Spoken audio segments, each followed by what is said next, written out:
السلام عليكم ورحمة الله وبركاته. ازيكم يا حلوين؟ عاملين ايه؟ النهارده جاي لكم بكيكة الرواني يا جماعة. حاجة كده قمر قمر قمر، وسر لونها كده القمر ده الابيض الشاهي. هتشوفوها في الفيديو كده، وتشوفوا الفيديو بس كملوا الفيديو لحد الاخر عشان تشوفوا عملنا فيها ايه. طلعت الكيكة قمر قمر قمر كده. الكيكة كانت بياضها كده من جوه زي بياض التلج، حلوة جدا جدا جدا. جربوها هتعجبكم. تمام. اول معلومة في الفيديو بتاع النهاردة عشان تبقي عارفة، بس في ناس ما بتتفرجش الا على اول دقيقتين من الفيديو. اول معلومة، الشربات اللي تحطيه على الكيكة يبقى شربات يا جماعة. لازم الشربات يبقى بارد. انا لسه مطلعة صينية الكيكة زي ما انتوا شايفين كده من الفرن، يعني هي سخنة. تمام. بضيف الكيكة سخنة، بضيف عليها شربات بارد. خلاص. بزينها كده بجوز الهند. جوز الهند ده هو بقى ملك الوصفة بتاعت النهاردة. مخليها ريحتها تحفة تحفة تحفة، وطعمها تحفتين. ايه رأيكم؟ بص يعني الكيكة النهاردة بتتكلم عن نفسها، شكلها كده بيتكلم عن نفسه. الحاجة لما بتطلع حلوة وشكلها بيبقى أجمل منها. تمام. الحاجة كده بناكلها كده من شكلها الجميل. خلاص. لو أول مرة تشوفوني، أنا اسمي منى ودي قناتي. اشتركوا في القناة وفعلوا زر جرس التنبيه عشان يوصلكم إشعار بكل وصفة جديدة أنا بنزلها على القناة. وما تنسوش اللايك يا جماعة، لأن اللايك بيرفع الفيديو. بصوا بقى لون الكيكة عامل ازاي، البياض الحلو ده. هقول لكم كل اسرار النجاح بتاعتها النهارده. بس كملوا الفيديو لحد الاخر عشان تشوفوا احنا عملناها ازاي، وطلعت بالشكل القمر ده ازاي كده. الناس اللي بتجري الفيديو، شوفوا الفيديو لحد الاخر عشان تعرفوا الوصفه عملناها ازاي. بصوا بقى متماسكه في نفس الوقت، الحبيبات بتاعتها دايبه دوب. بصوا مرتفعه ازاي وهشه، وشاربه الشربات بتاعها، وكانت قمر قمر قمر. جربوا وصفتي النهارده يا جماعه والله ما هتندموا. بس لو عجبكم الفيديو برضو شيروه لاصحابكم وقرايبكم. تمام. عشان فايدة تعم للجميع، وربنا يحسن ما بين ايديا وايديكم يا رب ان شاء الله. شايفين بقى دايبه دوب ازاي، ومرمله كده وقمر قمر قمر. بصوا. شايفين بقى لونها من جوه عامل ازاي. بصراحه النهارده كانت وصفه هايله. يلا بينا نسمي الله ونصلي على الرسول ونبدا وصفتنا. هحط هنا كوبايه وربع من السكر. تمام. السكر بتاعها كان مظبوط جدا جدا جدا، ما تكتريش عن كده. شايفين انا بوريكي النهارده كوبايه وربع من السكر. وهحط كوبايتين من الميه. ادي اول كوبايه، وهضيف كوبايه تانية. تمام. وهحط بقى كيس من الفانيليا. ولو عندك ملح ليمون، لو ما عندكيش ليمون حطي ملح ليمون حبيبتين تلاتة بس كده. بصوا هي عامله زي الرمل كده. نقي بس شوفي منها 3 4 حبات كده، ما تكتريش خالص عشان طعمه بيبقى باين في اي حاجه، بيبقى مزز. يا مثلا نص ليمونه. هرفعهم على النار ياخدوا غلوتين على النار. الشربات بتاع الرواني بيبقى خفيف. تمام كده. هنزل هنا في البولة بتاعتي 4 بيضات. لو عندك بيض كبير 4، لو بيض صغير حطي 5. تمام. هضيف كيسين من الفانيليا. هنا بقى ده لبن قاطع، هحط كوباية كاملة. تمام. اللبن القاطع ده يا جماعة بدل الزبادي. يا لبن قاطع يا زبادي. ونص كوباية من اللبن. تمام. ونص كوباية من السكر. تمام كده. وعندي هنا نص كوباية من الزيت، واهم حاجة الزيت يبقى نوعية نظيفة. زيت ما يكونش ليه ريحة خالص، عشان ده برضو اساس نجاح الوصفة.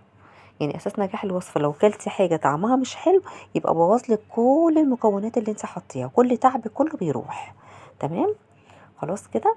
هنزل الزيت على السمنة. كملت الكوباية سمنة. حطيت 3 معالق ونص كوباية زيت. كملوا الكوباية. تمام كده. كل المواد السائلة دي مع بعضها بقى في الخلاط. ضربتهم ضربة حلوة في الخلاط كده لحد ما المواد كلها دابت معايا. وهنا عندي ده ربع كوباية من جوز الهند. تمام كده. حوالي 3 معالق. ده بقى هنا ملك الوصفة طبعا دقيق السميد. هحط كوباية كاملة من دقيق السميد. الكوباية دي كانت ربع كيلو بالظبط، 250 جرام. اول لما بنزل عفوا اول ما بنزل دقيق السميد على طول بديه تقليبه. تمام. عشان خاطر يدوب كده في المكونات السائله. تمام. يعني بنزل دقيق السميد الاول عشان يتشبع كده بالمواد السائله، والحبيبات بتاعته تتشبع بالميه، تمتص الميه كلها، واللبن والحاجات اللي احنا حطيناها. وكوبايه من الدقيق الابيض. يبقى كوبايه من الدقيق الابيض وكوبايه من دقيق السميد. تمام. حطيت هنا ذره الملح منساهاش خالص، وكيس من البيكنج باودر. واقلب بقى لحد ما المواد بتاعتي تختفي بس، وتتلم معايا. ما ببالغش في العجن. تمام. ما تبالغيش خالص في العجن في الكيكه دي، عشان ماده الجلوتين اللي في الدقيق الابيض وفي الدقيق البسبوسه ما تظهرش وتبقى معايا زي العجينه. خلاص يا جماعه، دي اهم حاجه برضو في وصفه النهارده. لازم كل حاجه ليها تقنيه معينه امشي عليها عشان خاطر ما بوظش الحاجه وافسد كل التعب بتاعي. خلاص. حضرت هنا صينيه مقاس 26. تمام. هدهنها زيت وهبطنها بالدقيق زي ما انتوا شايفين كده. بصوا، دهنتها زيت بس هدهن الجوانب وادهن كل حته فيها، كل حته كده هدهنها كويس جدا بالفرشه. تمام. عشان ما تلزقش فيها، عشان بحيث ان انت لو عايزه تقلبي الصينيه دي، الصينيه الكيكه بتاعت النهارده دي كانت حاجه كده يعني فخمه. يعني حاجه لو خدتيها في اي مكان وانت رايحه هديه وحطيتيها بشكل حلو كده، بجد هيشكروكي. ويعني ما تنسيش كمان ان هي متكلفه. تمام. كده هننزلها بقى من البولة في الصينية. هحط الكيكة دي بقى في الرف اللي في النص في الفرن على درجة حرارة 180.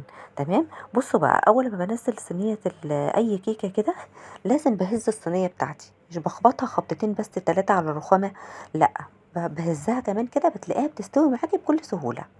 خلاص. حطيتها على درجة حرارة 180. خدت حوالي نص ساعة وخمس دقايق كده.